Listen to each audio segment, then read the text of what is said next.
दोस्तों नमस्कार। एक तरफ प्रधानमंत्री मोदी का चेहरा है, दूसरी तरफ इंडिया है। यानी एक तरफ मोदी की सत्ता है और दूसरी तरफ विपक्ष का जमघट है। राजनीतिक मिजाज तो यही कहता है और किसी भी चुनाव में यही वो मिजाज रहता है जिसमें लगता यही है कि सत्ता के एक चेहरे के सामने समूचा विपक्ष खड़ा है और जीतेगा कौन तय यही होना है। लेकिन यह चुनाव 2019 का चुनाव बिल्कुल नहीं है। यह चुनाव एक ऐसा चुनाव है जिसमें इस देश के भीतर में इंडिया गठबंधन बनकर भी बिखरा हुआ है।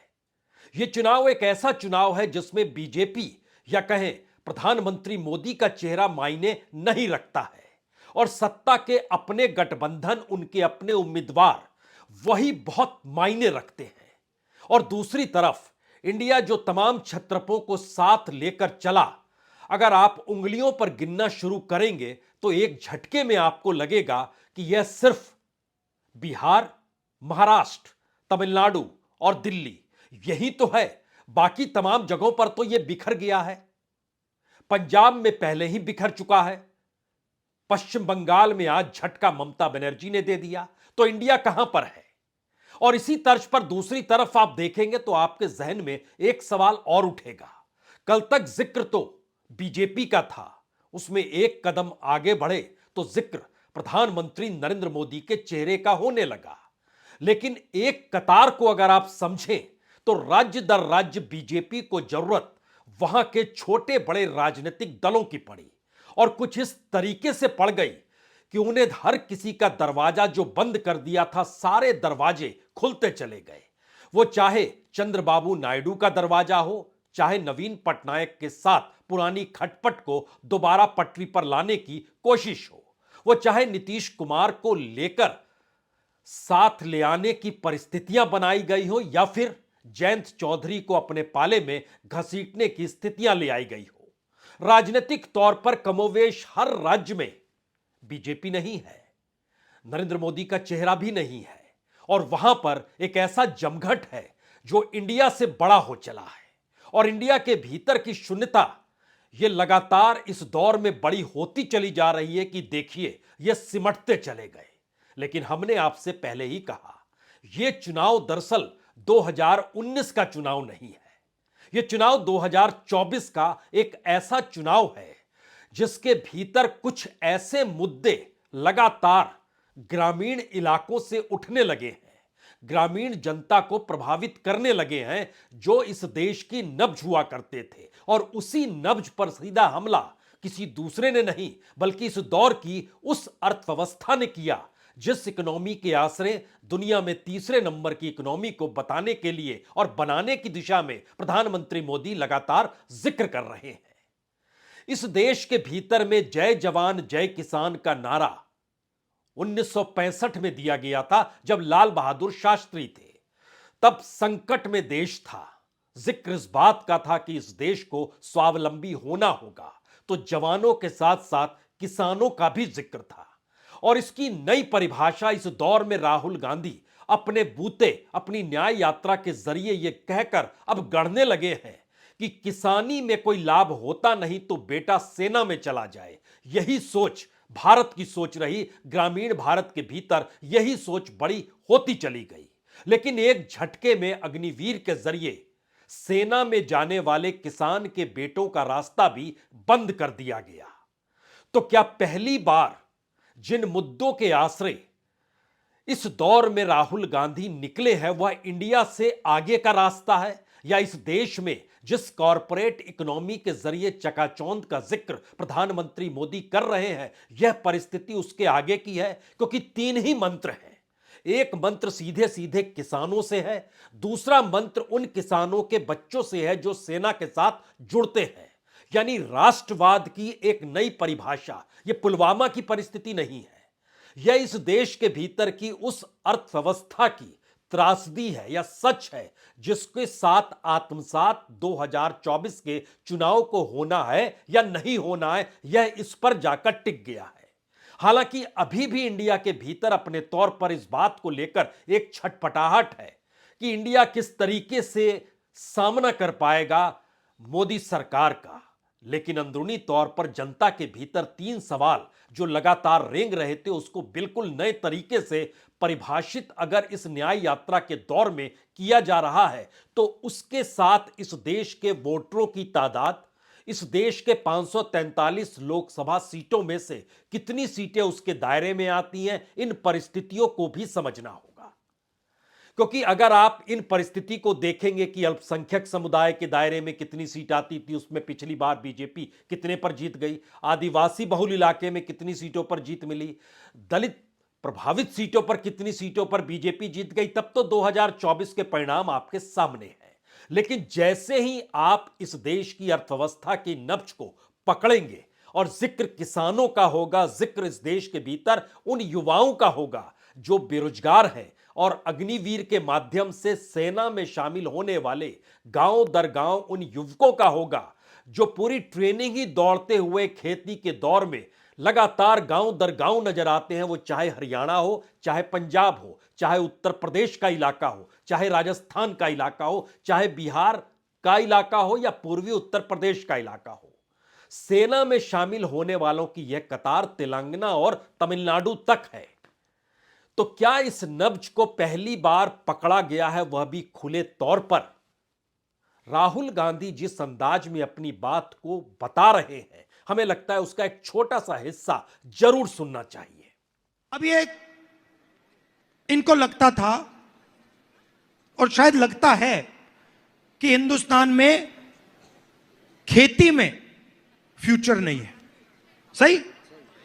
हिंदुस्तान इनको लगता है, आज भी लगता है, पहले भी लगता था कि भाई हिंदुस्तान में खेती में फ्यूचर नहीं है। तो इनके रास्ते कौन से थे? एक रास्ता था सेना, राइट? ये कहते थे, अपने बेटे से कहते थे, देखो जाके आर्मी में जाओ, पेंशन मिलेगी, इज्जत मिलेगी, रिस्पेक्ट मिलेगी और देश के लिए तुम जाके सेवा करोगे। रास्ता बंद कर दिया, अग्निवीर लागू कर दिया। अब कहते हैं अब अगर ये अपने बेटे को आर्मी में भेजना चाहते हैं तो हिंदुस्तान की सरकार इनसे कहती है, देखो तुम्हारे बेटे को हम 4 साल के लिए रखेंगे, उसके बाद उसको उठा के बाहर फेंक देंगे। उसको चाइना बॉर्डर पे 6 महीने ट्रेनिंग देके खड़ा कर देंगे। चाइना के सैनिक की 3-4 साल की ट्रेनिंग होगी, इसकी ट्रेनिंग 6 महीने की, उसकी ट्रेनिंग 3-4 साल की। और फिर कहते हैं भैया देखो आप अग्निवीर हो, अगर शहीद हो गए तो तुम्हें शहीद का दर्जा भी नहीं मिलेगा। कौन लड़ेगा? कौन जाके लड़ेगा? पहले आर्मी के जो सेंटर होते थे भरे होते थे, लाइन लगी रहती थी। आप जाके देखिए आज खाली है। जी, किसान है, जवान है, इस देश का युवा है, बेरोजगारी है और इन स्थिति के दायरे में इस देश की तकरीबन 295 लोकसभा की सीट सीधे तौर पर आती है। ग्रामीण भारत के हिस्से में भी 310 सीट आती है, लेकिन 295 सीट इन वोटरों से प्रभावित है जो इन मुद्दों के आसरे इस देश के सामने संकट काल को देख रहे हैं।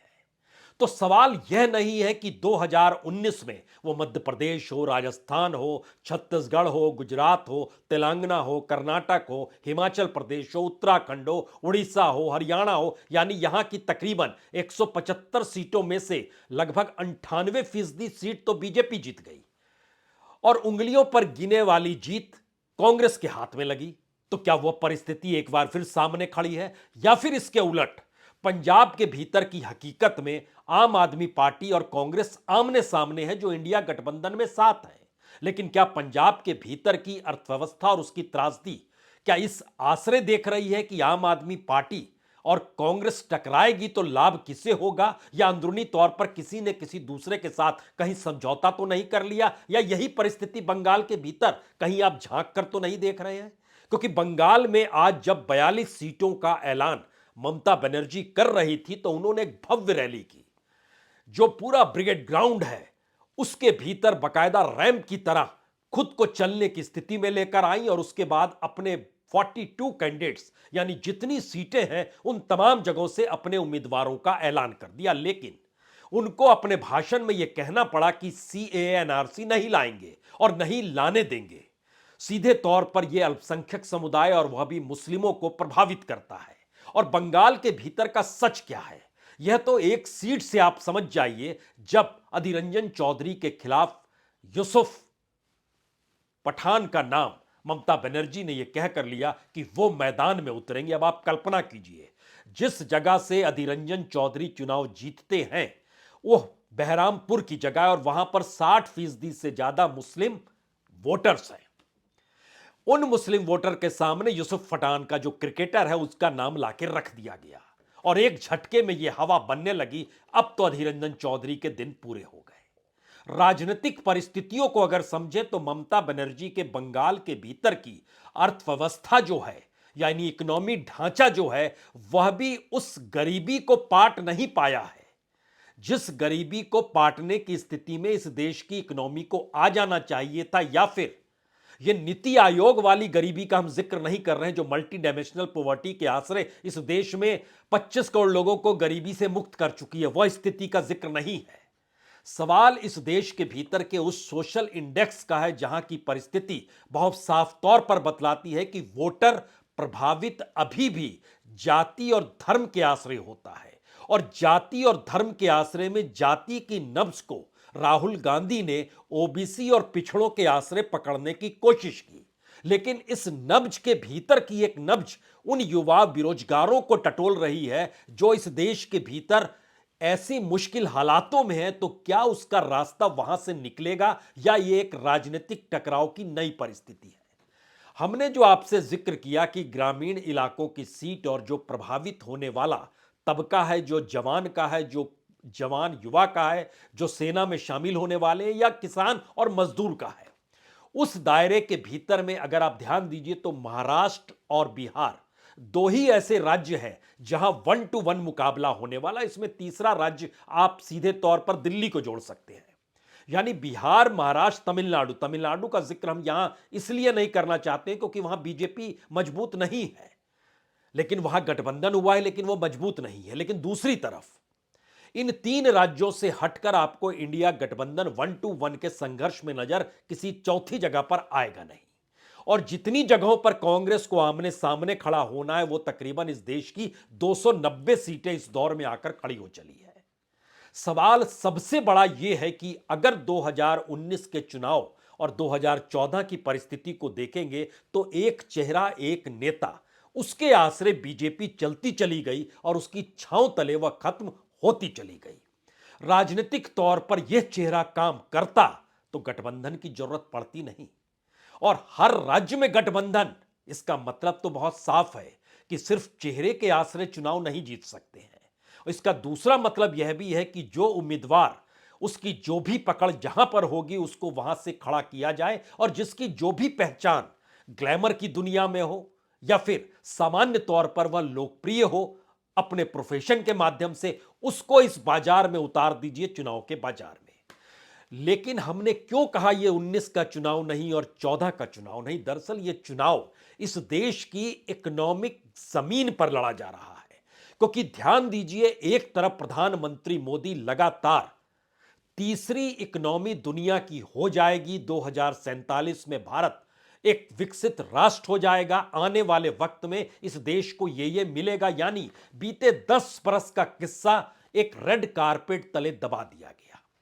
इस 10 बरस के भीतर की ही वो परिस्थिति है जिसमें 2014 के आंकड़े, चाहे वो बेरोजगारी के आंकड़े हो, चाहे इस देश की इन्फ्लेशन यानी महंगाई के आंकड़े हो, चाहे इस दौर में रोजगार पाने वालों की संख्या की तादाद हो, चाहे इस देश के भीतर बैंकों से कर्ज लेकर जो माफी दे दी गई उसकी संख्या हो, आप किसी भी क्षेत्र को निकाल लीजिए और 2014 और 2024 में जब आप खड़े होंगे तो आपके जहन में एक सवाल उठेगा, क्या वाकई 10 बरस के भीतर अगर स्थितियां नाजुक हुई हैं तो उसके बाद कोई 10 बरस के बाद चुनाव के मैदान में अगर उतरता है तो वह आने वाले वक्त की एक ऐसी रोशनी दिखलाना चाहता है, उस रोशनी तले इस दौर का अंधेरा छुप जाएगा क्या?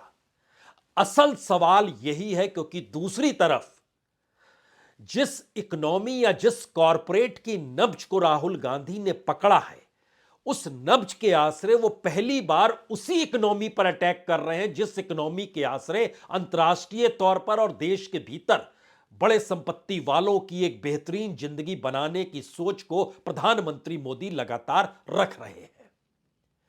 यानी एक मुद्दा एक ही है, लेकिन उसकी परिभाषाएं इस दौर में दो तर्ज पे गढ़ी जा रही है। और इसीलिए इस दौड़ में आपको एक तरफ जो एनडीए है यानी बीजेपी के साथ खड़े राजनीतिक दल हैं, इस देश के 28 राज्यों में 32 पॉलिटिकल पार्टीज आपको मिल जाएगी जो इस दौर में साथ खड़ी है बीजेपी के। और दूसरी तरफ जो इंडिया गठबंधन बना था वो छिटकते छिटकते सिर्फ 3 राज्यों में जो महाराष्ट्र, बिहार और दिल्ली है, इससे हटकर आपको कहीं नजर नहीं आएगा। यानी यहां स्थिति नाजुक हो गई, वहां स्थिति मजबूत हो गई, जरूरत उसको ज्यादा पड़ गई, यहां की जरूरतें गायब हो गई। क्यों? क्योंकि यह चुनाव बीजेपी के लिए, एनडीए के लिए अब उन उम्मीदवारों की निजी श्रम और उसके साथ बेसिक इंफ्रास्ट्रक्चर बड़ी तादाद में जो चुनाव लड़ने और जीतने का होता है उसको उपलब्ध कराने का है। और दूसरी तरफ इस देश की इकोनॉमी और उसके भीतर की दरारें और उसमें कॉरपोरेट का सुख और संपत्ति वालों का सुकून, उनको राहत रियायत और इस देश के भीतर में संस्थानों के खत्म होने की परिस्थितियों के साथ इस देश को, युवाओं को जोड़ने का एक प्लान है। इसीलिए यहां मायने नहीं रखेगा कि कौन शिवसेना है, कौन एनसीपी है, कौन आरजेडी है, कौन समाजवादी पार्टी है या कौन कांग्रेस है। सवाल इशू का आकर खड़ा हो गया है। और इस मुद्दों के आसरे जब राजनीति चलेगी तो इस देश के भीतर की 310 सीटें जो ग्रामीण इलाकों में है और उसमें खास तौर से जो 290-92 सीटों का जिक्र जो हम आपसे कर रहे हैं, यहां की राजनीतिक परिस्थितियों को आर्थिक स्थितियां क्या प्रभावित कर पाएंगी, शायद यह चुनाव उसको लेकर है। और यह एक बड़ी मोटी लकीर है। इसीलिए आज जिस दृष्टि से ममता बनर्जी सामने आई 42 नामों को लेकर, उन्होंने कहा मैं रैंप पर चलूंगी और मेरे पीछे देखिए सभी रैंप पर चलेंगे। और उन्होंने एक एक नाम आना शुरू हुआ। अभिषेक बनर्जी एक एक नाम ले रहे थे, बता रहे थे कि देखिए यूसुफ पठान बलरामपुर से लड़ेंगे, कीर्ति आजाद दुर्गापुर सीट से लड़ेंगे, शत्रुघ्न सिन्हा आसनसोल से लड़ेंगे, अभिषेक बनर्जी खुद डायमंड हार्बर से लड़ेंगे, महुआ मोइत्रा कृष्णानगर से लड़ेंगी। और एक साथ 42 नामों को देकर सीधा ऐलान, हम एकला चलो के रास्ते पर हैं। लेकिन ये एकला चलो के लिए जो भीड़ की मौजूदगी थी वह देखने लायक है।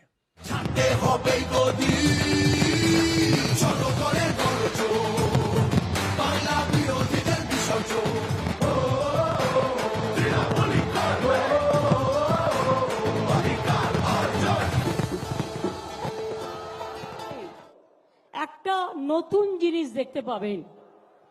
42টা কনস্টিটিউয়েন্সিতে 42টা ক্যান্ডিডেট নিয়ে আমি এই র্যাম্পে হাঁটবো। অর্থাৎ এই জিনিস আগে আপনারা কখনো দেখেননি। অপেক্ষা করুন তার জন্য। আমি প্রথমেই বাপি হালদার প্রতিদ্বন্দ্বিতা করবেন আমাদের তৃণমূল কংগ্রেসের প্রার্থী এবং বাংলার প্রার্থী ফুটবলার সাজদা আহমেদ, পদ্মশ্রী এবং বঙ্গবিভূষণ কালীপদ সরেন, বর্ধমান দুর্গাপুর থেকে বাংলার প্রার্থী, তৃণমূলের প্রার্থী কীর্তি আজাদ, আসানসোল থেকে লড়বেন শত্রুঘ্ন সিনহা, बोलपुर থেকে লড়বেন। ममता बनर्जी का खुले ऐलान है कि वो अपने बूते अपने भरोसे बीजेपी को मात देगी। और बंगाल के भीतर जो बड़ी तादाद में वोटर ममता बनर्जी के साथ खड़े होते हैं, उनके भीतर का सवाल है कि अगर इस दौर में बीजेपी को मात बंगाल में दिया जाता है और दिल्ली में सत्ता बीजेपी की ही रहेगी, तो फिर राजनीतिक तौर पर उन्हें राहत रियायत कैसे मिलेगी, जो कि इस दौर में निशाने पर रहते हैं।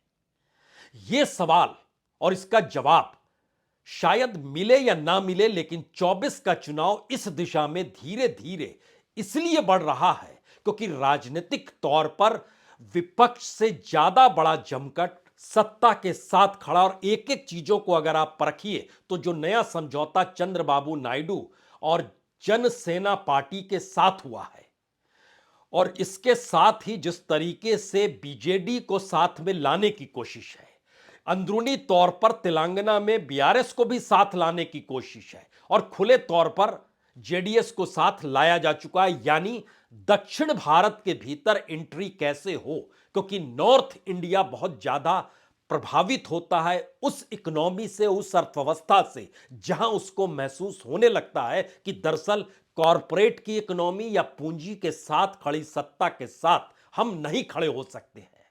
और इस देश के भीतर का हर आंदोलन इन्हीं मुद्दों के आसरे खड़ा हुआ है। और राजनीतिक तौर पर इस देश में सत्ता परिवर्तन चाहे जेपी के दौर में चले जाइए या मंडल कमीशन के दौर में आ जाइए, चाहे शाइनिंग इंडिया के दौर में आ जाइए या बफोर्स कांड के बाद वीपी सिंह के उन भाषणों को सुन लीजिए, इन तमाम परिस्थिति में एक बेहतरीन लाइन इस देश की अर्थव्यवस्था और उस इकोनॉमी को लूट को लेकर मची थी। इसीलिए प्रधानमंत्री मोदी बार बार करप्शन का जिक्र करते हैं और करप्शन के दायरे में विपक्ष के राजनीतिक दलों के तमाम नेताओं को खड़ा करते हैं। लेकिन इसका जवाब कोई नहीं दे पाता है कि इसी विपक्ष और उन्हीं राजनीतिक दलों के वह नेता जो करप्ट थे वो बीजेपी में शामिल कैसे कर लिए गए, यह जवाब नहीं है। लेकिन करप्शन उनकी भी जुबान पर आता है।